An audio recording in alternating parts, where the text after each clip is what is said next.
Hi, I'm Tracy Townsend. I'll be bringing you through the top stories around Columbus. The House Oversight Committee released video of Columbus billionaire Les Wexner's deposition this week. The deposition was related to the investigation of the late convicted sex offender Jeffrey Epstein. We'll take you through some of the key moments of that questioning. The Reverend Jesse Jackson died this week. The iconic civil rights leader visited Central Ohio many times. We talk with local leaders who remember Jackson as a coalition builder and an inspiration to many. 5 years ago, a man almost lost his life after he was stabbed 20 times in a random attack. Today, that man has reclaimed his life through fitness and forgiveness. Let's dive into these stories making headlines across Central Ohio. I was conned by the world Olympic all-time con artist. Looking back, he would make Bernie Madoff look like a Boy Scout. So complete, so diabolical. Les Wexner maintaining in a deposition with a congressional committee that he was conned by his former financial advisor, Jeffrey Epstein. If he would do the things that he did to those women and do the things that he did to me, then anything is possible. Wexner was asked about several moments he was mentioned in the Epstein files, like Epstein referring to, quote, gang stuff with him. To me, it was just kind of funny that this Brooklyn guy would talk about gang stuff, and gang stuff might be what he ate for dinner or something. An email from Epstein to Wexner where Epstein said he owed him a great debt. Cover your kind of thing. And it just doesn't even sound the way he speaks. And just nonsense in it. And another, where Wexner told Epstein, quote, you violated your own #1 rule. Always be careful. And I don't know what prompted me, because when I saw this, I think I was just giving him the finger. Asked also about Maria Farmer, who accused Epstein of sexually assaulting her in 1996 in New Albany, and Wexner's security staff of holding her at the property, Wexner said it wasn't his home. You have no knowledge of whether or not it was guarded by your security staff? I have no knowledge. I would doubt that. Frankly, possible. I never met her, didn't know she was here, didn't know she was abused. Maintaining their relationship was professional, Wexner distanced himself from his contribution to Epstein's now infamous birthday book. I think I was sending a birthday note to somebody, I'd say your friend or something. I wouldn't just sign my name. It would be like I don't know, but it's not a salutation, is it? It's the end of a letter or something. He said he visited Epstein Island once with his wife. And it was a pretty crummy island. And that he cut ties with Epstein after his conviction in 2008. Once we knew how bad he was dead. When I look in the mirror, I know I see an honest person, but in this I was completely blind. If it was a movie, no one would believe it.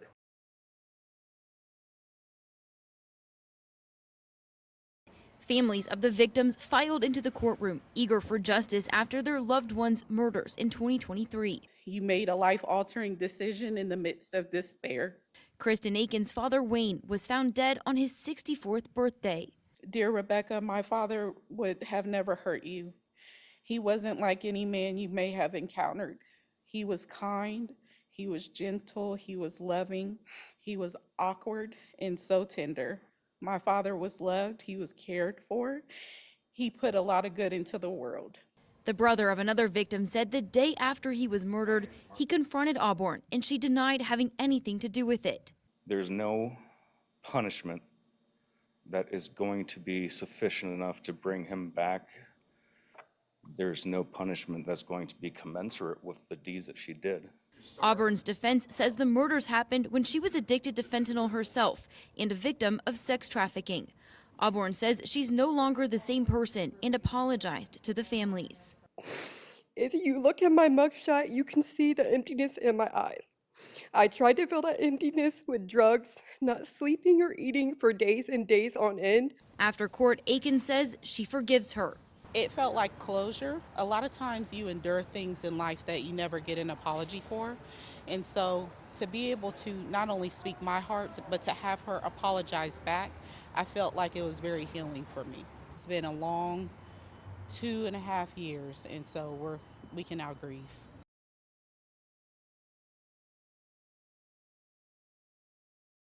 There needs to be a shoe on the ground here in Marion who's doing an investigation to figure out what exactly is going on. Marion County Prosecutor Ray Grogan hopes his letter can help bring an end to recurring water troubles in Marion that 10 TV first reported on in mid-December. I just want somebody to fix the problem. He and others in Marion have told 10 TV the water smells like chlorine, tastes bad, and is discolored. Since the start, Aqua Ohio says the water is safe to drink.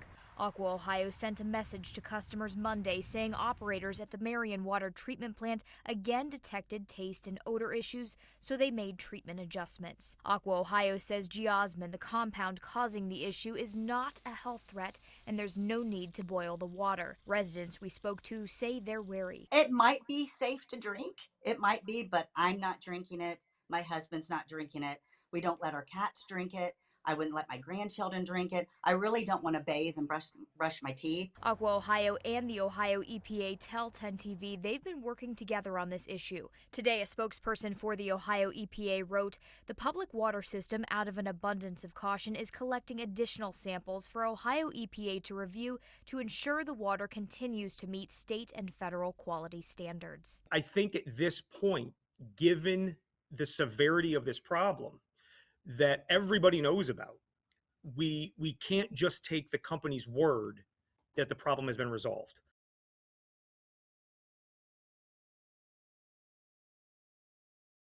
From a young age, Tori Wilson loved wrestling her older brother. I was never like a super girly girl, like into that stuff. Like I was more aggressive, more of a tomboy. And so I was like, I want to wrestle too. And then started wrestling my third grade year, and then I've just been wrestling since. She's been wrestling for 10 years and made her mark on the mat early on. I ended up taking my brother's spot and wrestled that kid, but he did not expect a girl to be as aggressive and as decent, I guess I'll put it that way. So what do you like about wrestling? It's literally legal fighting is pretty much what it is in a way. Like, it's a very aggressive sport. You can be very brutal without actually hurting them. But it hasn't always been an easy fight.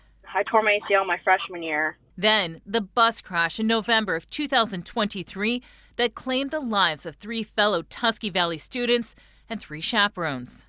And then someone said, something about a fire and, this is an emergency. Like, we got to get out of here. And I was like struggling because I couldn't move. I spoke to Tori then, just hours after the crash. She says it has motivated her to work harder. It's made me work harder towards it because it made me kind of think that, I'm able to go do this. I have the power and the capability to go do something that maybe others wish they could or didn't have the chance to go do. Through the physical and emotional wounds, Tori has pinned her goal of placing at the state wrestling match. So that's always the main goal. You got to take one step at a time. 2 years ago, she got 3rd. Her older brother got 4th. She's hoping to place again this year, her senior year. It feels really good to be in a match that's really close and you're fighting your butt off. She's hoping other girls will follow in her footsteps. Just try it. If someone tells you not to or that you can't, just prove them wrong. Go do it. Lacey Crisp, 10 TV News.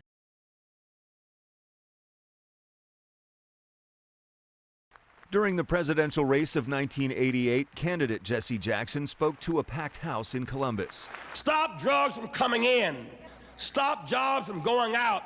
Invest in people. Reinvest in America's infrastructure. It was one of many visits over the years. Columbus Urban League president and CEO Stephanie Hightower met Jackson when he came to the city in 2018 for the National Urban League Conference. So there's not a whole lot of dialogue going on because I'm sitting at the feet of someone who has not only, talk the talk, but walk the walk. Walked the walk as a presidential candidate, civil rights leader, and coalition builder through his Operation Push and Rainbow Push coalition. It was an opportunity for us to sort of get back on track, right? Or this country, or for people of color to get back on track, that we had something else that we could attach to. A coalition builder in 1998 when he brought conservative pastor and activist Jerry Falwell and actor Martin Sheen to Ohio for a march and rally to fight poverty in Appalachia.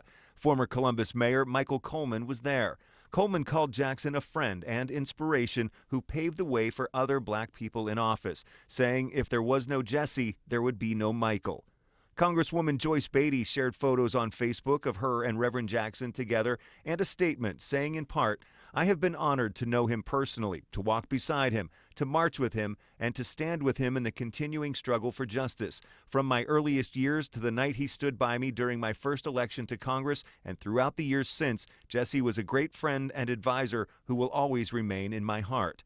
And State Senator Catherine Ingram of Cincinnati says she was inspired by a poem Jackson often repeated, "I am somebody."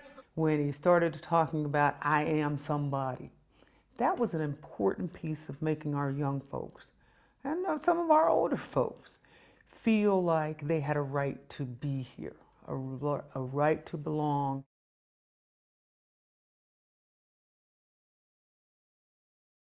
Well, the assistant police chief tells me they've had so many issues with car break-ins in the area. They actually had more police officers working Saturday night into Sunday morning. So when they got the calls, they had several officers in this area right away, and one of the suspects was arrested in this backyard. Yeah, this is where they ripped the gate off. Rob Robbins got a good night's rest Saturday night and wasn't aware of the excitement in his backyard. My wife got up one time in about the middle of the night, sometime like close to morning, and she says, "There's all kind of flashing lights out there. Just lay down, go to sleep, we're okay." Whoever just jumped the fence at 318, as soon as you come around that house, it's gonna be on your left side, you bunker down along the fence line. Assistant Chief Mike Bowles says officers flooded the area, but the pitch dark made the search tough until they put the drone up. Because it's such a big issue, and that's what our residents deserve. Thermal imaging pinpointed an exact location. Show me your hands now! Get over here! 3 men from Columbus, ages 21, 25, and 27, were arrested. What are you doing out here?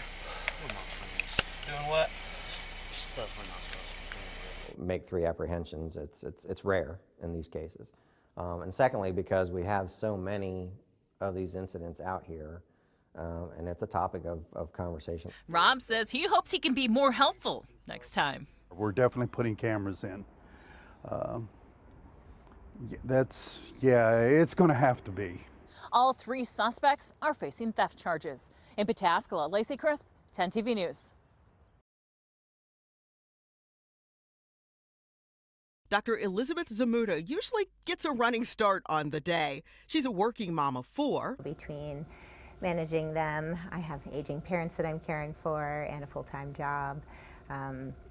It's pretty busy, I would say. The pediatrician shared with me that the busyness of juggling all of it became a struggle that crept up on her nearly 2 years ago. I had been having a nagging shoulder pain that I really just thought was musculoskeletal. I wasn't paying attention to it at all, or at least thinking about it as if it was anything other than just that. I had been asking my husband to give me a shoulder rub all the time, and I think he was getting a little tired of that. She chalked it up to stress, but after a visit to the doctor, she learned the shoulder pain and other symptoms revealed an 89% blockage in her heart. The blockage is right here. Because of elevated lipoprotein A, or Lp(a). Never did I associate that with anything going on with my heart, even though I'm a physician. I wasn't going to say it. I wasn't going to do it. There's been a lot of duh moments in my world. In fact, the American Heart Association points out that you could have high Lpa, which is a genetic risk factor that affects up to 1 in 3 people, and it's not impacted by diet or exercise. For Zamuda, treatment included placement of a stent. Ohio Health cardiologist Ann Albers is her doctor. So when you see Dr. Zamuda, what's your first reaction with how she is now based on what you started? Oh, she's such a great story. The CAT scan that she was able to do really gives us amazing information about the heart arteries. And I don't know that I expected her result from the CAT scan, but it definitely, I knew what was the best thing to do after that. Dr. Albers says there is no medication to treat Lp(a) just yet, but there are tools to help with diagnosis. In the meantime, she offers these reminders for everyone. Get what she calls exercise snacks. These are little times during the day where you are moving, and Good sleep is always a must. You want to also be careful about what you choose to eat. Focus on reducing inflammation because it can injure your heart. Zamuda says the real lesson for everyone is that there are factors you cannot control related to heart disease, and the journey, even with its challenges for her, is a gift. I've never had an unhealthy diet. I have always been an athlete, and so also recognizing that there are some things that can't really be changed, that you don't have control over, and I think that's always a little humbling. Tracy Townsend, 10 TV News.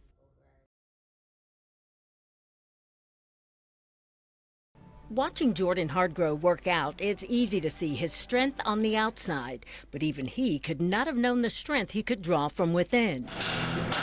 There's not really a day where I don't think about it. 5 years ago, Jordan was left for dead on a San Diego sidewalk, stabbed more than 20 times by a stranger. I had 2 stab wounds to the heart. He got me in both my lungs, so both of those were collapsed. And I had to take out a bit of my intestines. That is where he was then. This is where he is now. Jordan says he is in the best shape of his life and recently took home a first-place win at a bodybuilding competition. It was an experience having to put on some Speedos, right, and being in front of people.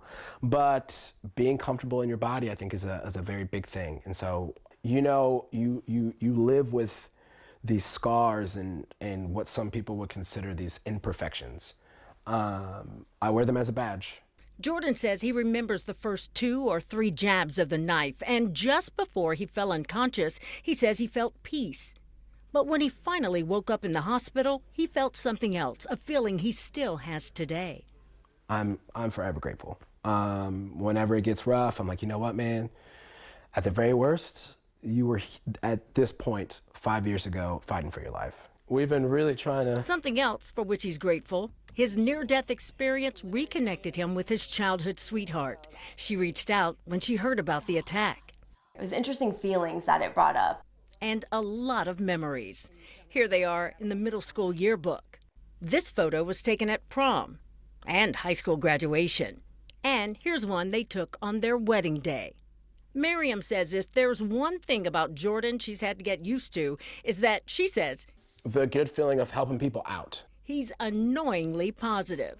You know, nothing can bring him down. I'm just like, how are you like this? Because I'm kind of opposite in that, where I'll let the littlest thing just like ruin my day. But he's just like, oh, I almost died, but it's great. Like now I get to have this new lease on life. I'm like, oh my gosh, I wish I had that.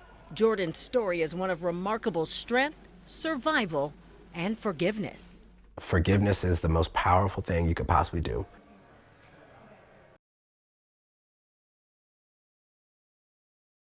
That was at our wedding. Betty and Don Garrett flip through the pages that capture 75 years of love. And there we are cutting the cake. The pair met nearly 8 decades ago. Don out for a bite to eat with friends and Betty at work. It only took me a second to say, I think I'm going to marry her. I was the waitress for your table. Yeah. They married a few years later. But as I look back now, we were just kids. We were totally just kids. But we made a vow to each other that if we had problems, we'd work through them. And they did, sharing a laugh before their Valentine's Day vow renewal. I asked him that morning, I said, are you ready to be married to me for another 75 years? 75 years, 3 children, and countless memories. These are Florida, at the beach. Now their days are a bit quieter. When you become 95 and 92, you're not out dancing. And if they could, they say they'd do it all over again. All this time, she's been working. In Galleon, Catherine Simon, 10 TV News. That's a wrap on this week's edition of Around Columbus, your look at the stories shaping Central Ohio. Thanks for spending time with us. Stay safe, stay informed, and we'll see you next time. And don't forget, you can always get the latest updates on the go with the free 10 TV News app.